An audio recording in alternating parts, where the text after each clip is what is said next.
Okay, guys, look, I love making tutorial videos and I love teaching you everything I've learned over the past 20 years. But the thing is, no matter how much I love teaching you stuff, I also still want to learn. And wait, I'm gonna put this down. I want to be creative. And that's why I keep challenging myself by doing these little personal projects, right? Something you should definitely do too, because it's by far the best way to learn a lot in a short time span. By far. Now, my last personal project was my Jordan 1 commercial. It was a simple one, but it turned out great in my opinion.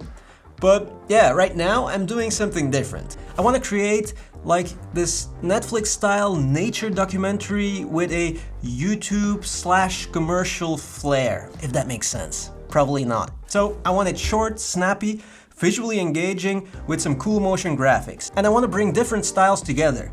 I mean, that's at least what's in my head right now. And, well, trust me, it's chaos in here, so you don't want to be in here.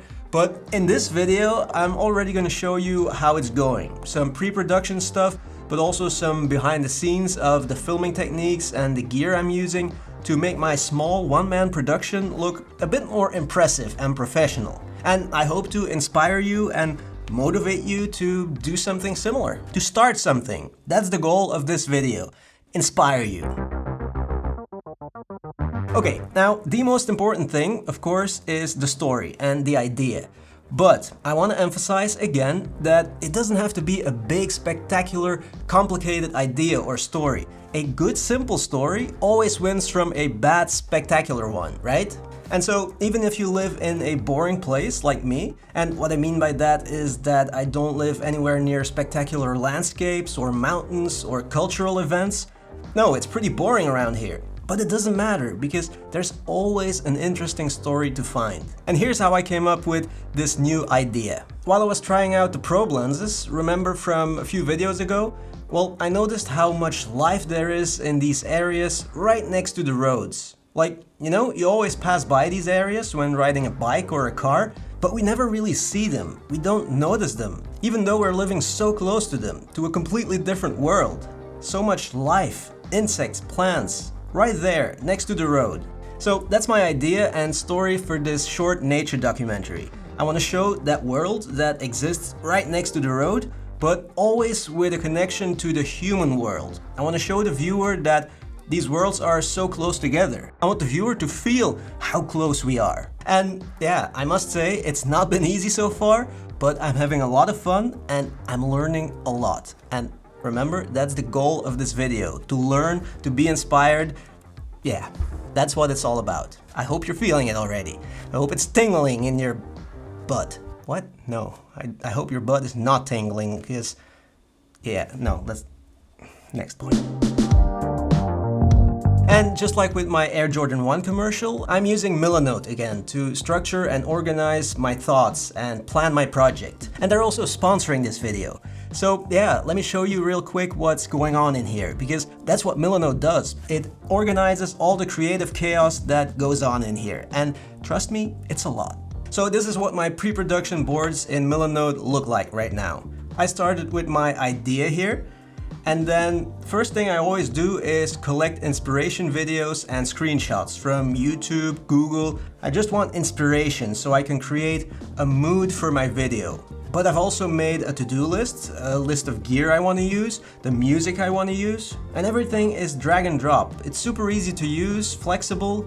And the most important board, well, for this project at least, is the shot list/storyboard, because I have a lot of ideas for shots in my head, and Milanote makes it easy to visualize those ideas. It allows me to easily and quickly sketch out a shot, for example, to see if it works, if it feels right. Look, a picture or a screenshot, and then I can use the sketch feature to visualize my ideas. But the best thing about Milanote is that, well, it offers all kinds of templates for different creative projects, but I've created my own custom template that I'm using now again for a different project. Remember, for the pre-production of my Air Jordan 1 commercial, I used exactly the same layout here, the same custom template that I made.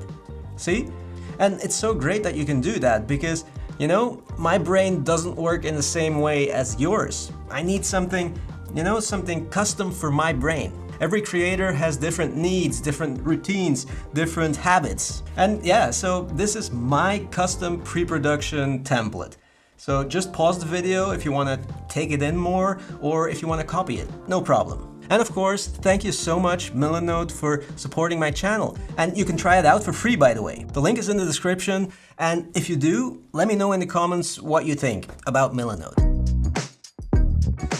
And the most important thing I want to learn here and the most fun thing I want to achieve is that I want to make the production, my one-man production, look bigger than it actually is. Because I do everything myself, right? I come up with the ideas, I do the filming, the editing, color grading, but I want to make the viewer believe that it was filmed by more than one person. And these days, I mean, we solo filmmakers live in the best time, right? Because we have all these techniques and gear and tools available to help us. So first of all, what I've decided is that I don't want any static shots, or not too many. Because putting your camera on a tripod all the time is, well, first of all, it looks kind of boring, especially for what I'm trying to achieve here. But it's also a dead giveaway that you're doing everything yourself, right? Especially if you're in the shot, for example. So moving shots is the way to go. And a long time ago, I already showed you some techniques to get moving shots by yourself in this video, but those are very dynamic moving shots, you know? And I don't know if you're familiar with nature documentaries, especially like insects and plants. Usually there's a lot of these controlled, slow-moving shots. And that's why I'm using a slider now for, let's say, 80% of the shots. I also tried some handheld shots, you know, to get moving shots, but I don't know, for this documentary kind of thing, even if the handheld shots look really good and steady, it doesn't look like a nature documentary. I don't know. And a slider is by far the cheapest way to get super smooth, professional looking shots. And you know, this comes from someone, me, who actively resisted using a slider for years. But now that I've been using it, I must say, yeah, it does look really good for something like this. So in this case, it's super useful. Now, the best feature that you probably get with all sliders these days is that you can control it remotely through the app. And well, that opens a lot of possibilities, right? Because it means that you can be in the frame yourself, or you can manipulate something in the frame to create, I don't know what kind of effect, while you're controlling the slider, while it moves. So that's perfect for solo filmmakers like you and me, because it allows us to get more complicated shots by ourselves. And if on top of that you're also super creative, well, then the sky is the limit, because then you'll be able to get some super cool results. It almost sounds like this is sponsored by some slider company, but it's not. It's not. I like it for this. Probably also because, you know, it's the first time that I'm really using one. And yeah, it's something different. I'm not used to it, so it's new, it inspires me, whatever. But of course, don't forget about the basics. Composition, angles, because, you know, just because I'm using a slider and the movement looks beautiful and controlled, doesn't mean that a bad composition or a stupid angle can't make everything look like poop.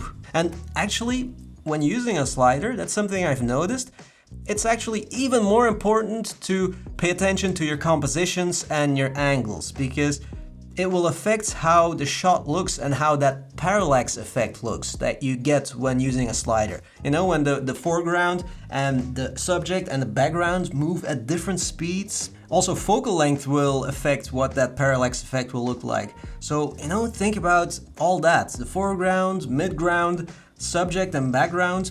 Don't just blindly frame your subject without paying attention to all that, because no matter how controlled and cool your slider movement looks, it won't look great. Okay, I guess that's about it for this video. I just wanted to share with you what I'm doing now, you know, to keep my creative juices flowing. And I can't stress it enough, it's something you should do too if you want to learn a lot in a short time span. Do these kind of projects for yourself. I hope it inspired you. I hope you're gonna start something. Thank you so much for watching, and see you in the next one. Let me know in the comments if you're gonna start something. Bye.